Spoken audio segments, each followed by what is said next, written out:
कि मऊ बीच का एक दौर था 25-30 साल का, उसमें मऊ वालों की भी कमी थी, मऊ में के रहनुमाओं की भी कमी थी और उस समय की सरकारों की भी कमी थी कि मऊ खराब चीजों के लिए जाना जाने लगा था। अब मऊ अच्छी चीजों के लिए, पढ़ाई लिखाई के लिए, ऐसे भव्य और दिव्य स्कूलों के लिए। मैं अर्शद भाई को ये भी बताया कि देखिए आप इससे इस विद्यालय का ही उद्घाटन नहीं कर रहे हैं, बल्कि आपके नगर की, अपने नगर की सुंदरता में एक चांद लगा रहे हैं, एक सितारा हम और उसके दामन में हम लगा रहे हैं और ये सितारा और चमके। ये पब्लिक स्कूल जो है चंद्रा, उसके साथ इंटरनेशनल स्कूल दोनों अपनी बहुत ऊंचाइयों को प्राप्त करें, ऐसी हमारी बहुत बहुत शुभकामना है। जैसा कि मुझे बताया गया कि स्कूल के कई विद्यार्थी, पिछली परीक्षा की अगर बात किया जाए तो 2 विद्यार्थियों ने 97% तक मार्क्स पा करके और जिले में पहला स्थान प्राप्त किया था। मैं उनका नाम भी लेना चाहूंगा क्योंकि इसी से उनका सम्मान बढ़ेगा। क्षितिज रघुवंशी और शिल्पी यादव 97.6% मार्क्स के साथ जिले के टॉपर बने थे। Congratulation to both. उसी प्रकार शिवव्रत यादव कम 97.4 अंकों के साथ जिले में दूसरा स्थान प्राप्त किया था। Again my congratulation to both of them. कक्षा में 62 विद्यार्थियों ने 90% से ज्यादा अंक प्राप्त करके पूरे उत्तर प्रदेश में सीबीएसई की परीक्षा में उत्तर प्रदेश का रिकॉर्ड तोड़ा। तो इस प्रकार आपका जो एकेडमिक एक्सीलेंस है वो दिख रहा है और साथ ही आपका जो एम्बियंस है वो भी दिख रहा है। हम सभी इस आपकी उपलब्धियों पे हम सभी बहुत खुश हैं, बहुत ही मंत्रमुग्ध हैं। हम चाहेंगे कि आने वाले दिनों में आप जिले की, हमारे जिले के बच्चों की इसी प्रकार से सेवा करते रहे। जैसा कि यहाँ कहा गया, ये उद्घोषक जो लड़की है उन्होंने कहा, बड़ा अच्छा शब्द उसने यूज किया कि education is the passport for future. तो ये शब्द आप सभी लोग अपने गांठ में, अपने जहन में बैठा के रखिए कि education is the passport for bright future. Future तो सभी का होता है, लेकिन ब्राइट फ्यूचर अगर बनाना है तो उसमें मात्र एजुकेशन ही एक ऐसा भाइयों बहनों बालकों कि उससे आपके एकदम से पैराडाइम शिफ्ट हो जाती है, एकदम से हाई जंप आपको मिल जाती है। मुझे याद है मैं जब पढ़ता था, आपकी उम्र में जब था, यही बगल के गांव में के हम रहने वाले हैं, डीएवी इंटर कॉलेज में हम पढ़ते थे।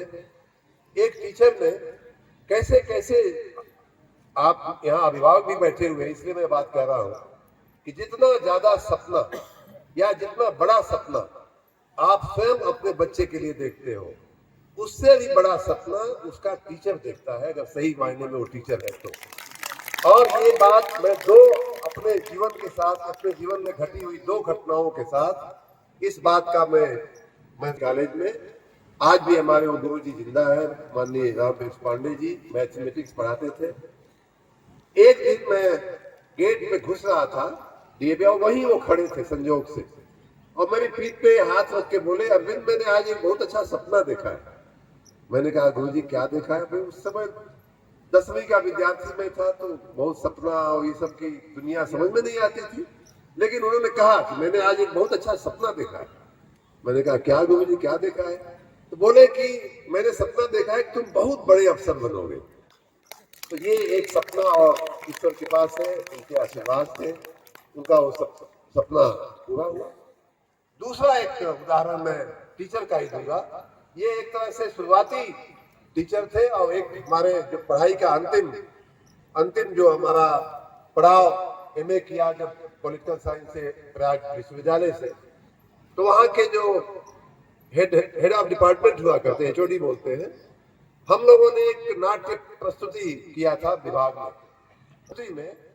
प्रस्तुति का नाम ही था इंस्पेक्टर मातादीन चांद पर। ये कभी पढ़ने को आपको मिले तो हरिशंकर परसाई का एक बड़ा व्यंग है पुलिस के ऊपर, तो आप कभी पढ़िएगा। तो हम लोगों ने उसकी नाट्य प्रस्तुति विभाग में किया था विद्यार्थियों ने मिलकर, मैं उसमें इंस्पेक्टर माता दिन बना था। जब कार्यक्रम पूरा हो गया, नाटक पूरा हो गया, उतरते समय, बाहर आते समय कार्यक्रम से एक हमारे टीचर ने शाबाशी की मुद्रा में ही उन्होंने ये बात कहा कि अरविंद तुम बहुत अच्छे इंस्पेक्टर बनोगे। तो हमारे हेड ऑफ डिपार्टमेंट ने उनको डांटते हुए कहा कि इंस्पेक्टर क्यों बनेगा, ये इंस्पेक्टर जनरल बनेगा, मतलब आईपीएस अधिकारी बनेगा।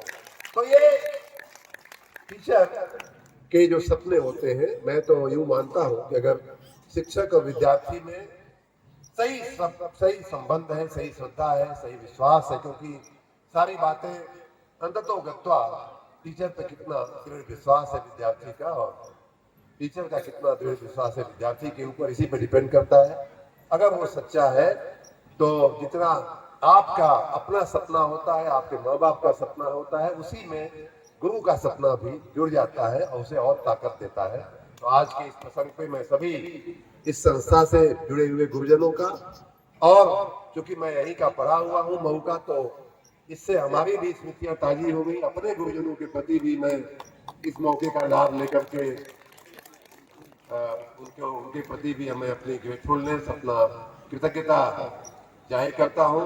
मैं आशा रखता हूँ कि Chandra school, Chandra international school चांद की तरह और चमके, और मऊ जिले में इनसे भी आगे मैं इनका कंपटीटर बढ़ के इनसे भी आगे जाने वाले सूरज भी यहाँ पैदा हो शिक्षा के जगत में। इसका ऐसे भी मैं अपने जिले को शुभकामना देता हूँ, उसमें आपको स्वयं भी सूरज बनने की मैं शुभकामना देता हूँ। यहाँ चूंकि आप लोगों के बीच अभी बहुत सारे कार्यक्रम होने वाले हैं, मैंने अंदर भी जा करके यहाँ की सुविधाओं को भी देखा, बहुत ही आधुनिक सुविधाएं, बड़े मन से मैं आपको और आपकी श्रीमती जी सामने बैठी हैं, उनको और आपके पूरे परिवार को, पिताजी को, सभी प्रबंधन को बहुत बहुत बधाई दूंगा। मैंने कहा भी कि इसमें एसी क्यों लगाया आपने, तो बच्चों की आदत बिगड़ जाएगी। तो लगा मुझे कि अंदर एसी नहीं है, बाहर ही है, लेकिन मैं चाहता हूँ कि बच्चे थोड़े रफ टफ भी हो, खेले कूदे। यहाँ आपका इतना बड़ा ग्राउंड, ये भी एक बहुत बड़ी चीज है कि बहुत से स्कूलों में 80% स्कूलों में आजकल इतना बड़ा ग्राउंड कंपाउंड जो है बच्चों के खेलने कूदने मस्ती करने का नहीं होता है, नहीं उपलब्ध होता है। तो आप सभी को एक बार फिर से शुभकामना। ये मुझे अभी किसी ने चिट्ठी दिया है कुछ 2 कामों के लिए। एक तो कुछ भंडारण का विषय है, भंडारण भी मतलब कोल्ड स्टोर बनाने का। दूसरा लिखा गया है कि मंत्री जी आपने 26 जनवरी को, 26 जनवरी कितना दिन पहले है भाई, कितना दिन पहले भैया, 1.5 महीना ना, हिसाब लेना शुरू हो गया हमारा, कि आपने 26 जनवरी को ये कहा था। अब क्या हुआ बता दीजिए। तो 1.5 महीने में हिसाब लेने, मैं ठीक है, मेरी आदत भी है हिसाब देने की, तो अरशद भाई आपकी मेहरबानी से मैं हिसाब दे रहा हूँ। उसमें इस चिट्ठी में दूसरा जो विषय लिखा हुआ है, पहला विषय तो शायद उस दिन नहीं आया था, लेकिन आज आ रहा है, तो मैं उसमें अवश्य भंडारण का ध्यान दिया जाएगा। दूसरा विषय है कि नगर पालिका के वार्ड परदहा में अंबेडकर पार्क का सुंदरीकरण एवं जीर्णोद्धार। तो अरशद भाई शायद आपको समाचार मिल भी गया होगा कि ये जाते जाते ही 26 जनवरी के बाद मैंने 1 करोड़ 33 लाख रुपया उस पार्क के लिए मंजूर कर दिया है, और आपको शायद इतना आ गई होगी, और नहीं तो आ जाएगी। तो ये है 1.5 महीने के अंदर का काम करने वाली गति। मैं आप सभी को एक बार फिर से आश्वस्त करूंगा। इस रास्ते की भी बात हो रही थी कि जो आने वाला